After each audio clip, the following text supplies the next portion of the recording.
ಸ್ನೇಹಿತರೆ ಎಲ್ಲರಿಗೂ ನಮಸ್ಕಾರ. ಸ್ನೇಹಿತರೆ, ಹಲವಾರು ಅಭ್ಯರ್ಥಿಗಳು ರಿಕ್ವೆಸ್ಟ್ ಮಾಡಿಕೊಂಡಿದ್ರಿಂದ ಈ ಒಂದು ವಿಡಿಯೋವನ್ನ ಮಾಡ್ತಾ ಇದ್ದೀನಿ. ಏನಪ್ಪಾ ಅಂತಂದ್ರೆ ಕೆಪಿಟಿಸಿಎಲ್ ಲೈನ್ಮನ್ ಹಾಗೂ ಸ್ಟೇಷನ್ ಪರಿಚಾರಕರ ಹುದ್ದೆಗಳಿಗೆ ಸಂಬಂಧಪಟ್ಟಂತೆ ಕೋರ್ಟ್ ನಲ್ಲಿ ವಿಚಾರಣೆ ನಡೀತಾ ಇದೆ. ಸ್ಪರ್ಧಾತ್ಮಕ ಪರೀಕ್ಷೆಯ ಮೂಲಕ ನೇಮಕಾತಿ ಮಾಡಿಕೊಳ್ಳಬೇಕು ಅಂತೇಳಿ ಈ ಒಂದು ಕೇಸ್ ಕೋರ್ಟ್ ನಲ್ಲಿ ವಿಚಾರಣೆ ನಡೀತಾ ಇದೆ. ಅದರ ಅಪ್ಡೇಟ್ ಅನ್ನ ತಿಳಿಸಿಕೊಡಿ ಅಂತೇಳಿ ಹಲವಾರು ಅಭ್ಯರ್ಥಿಗಳು ಕಮೆಂಟ್ ಮೂಲಕ ತಿಳಿಸಿದ್ರು. ಸೊ ಆ ಒಂದು ಕಾರಣದಿಂದಾಗಿ ಈ ವಿಡಿಯೋವನ್ನ ಮಾಡ್ತಾ ಇದ್ದೀನಿ.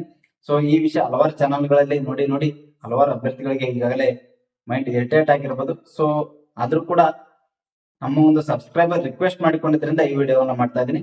ಸೊ ಮೊನ್ನೆ ಸೋಮವಾರ ಈ ಒಂದು ಅರ್ಜಿ ವಿಚಾರಣೆ ನಡೆಸಲಾಗಿದೆ. ಸೊ ನ್ಯಾಯಮೂರ್ತಿ ಪಂಡಿತ್ ಅವರು ಇರುವಂತಹ ಒಂದು ಏಕಸದಸ್ಯ ನ್ಯಾಯಪೀಠ ಈ ಒಂದು ಅರ್ಜಿ ವಿಚಾರಣೆಯನ್ನು ನಡೆಸಿದೆ. ಈ ಸಂದರ್ಭದಲ್ಲಿ ನ್ಯಾಯಮೂರ್ತಿಗಳು ಏನ್ ಹೇಳಿದ್ದಾರೆ ಅಂದ್ರೆ, ಈ ಒಂದು ನೇಮಕಾತಿ ವಿಷಯ ಸರ್ಕಾರ ಹಾಗೂ ಸಂಬಂಧಪಟ್ಟ ನೇಮಕಾತಿ ಪ್ರಾಧಿಕಾರಕ್ಕೆ ಸಂಬಂಧಪಟ್ಟಿದ್ದು, ಇದರಲ್ಲಿ ನ್ಯಾಯಾಲಯ ಮಧ್ಯ ಪ್ರವೇಶಿಸುವಂತಿಲ್ಲ ಅಂತೇಳಿ ಸ್ಪಷ್ಟವಾಗಿ ಹೇಳಿದೆ. ಆದಾಗ್ಯೂ ಕೂಡ ಕೆಪಿಟಿಸಿಎಲ್ಗೆ ಒಂದು ನೋಟಿಸ್ ಅನ್ನು ಸಹ ನೀಡಲಾಗಿದೆ.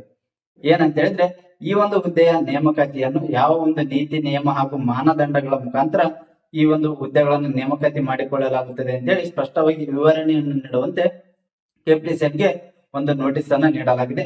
ಹಾಗೆ ಈ ಒಂದು ಅರ್ಜಿ ವಿಚಾರಣೆಯನ್ನ ಜನವರಿ 21ಕ್ಕೆ ಮುಂದೂಡಲಾಗಿದೆ. ನಂತರ ಅರ್ಜಿದಾರರ ಪರ ಹಿರಿಯ ವಕೀಲೆ ಆಗಿರುವಂತಹ ಸುಶೀಲಾ ಅವರು ಸಹ ವಾದವನ್ನು ಮಂಡಿಸಿದರು. ಅದಾದ ನಂತರ ವಕೀಲ ಸುಹಾಸ್ ಅವರು ಸಹ ವಕಾಲತ್ತನ್ನು ನಡೆಸಿದರು.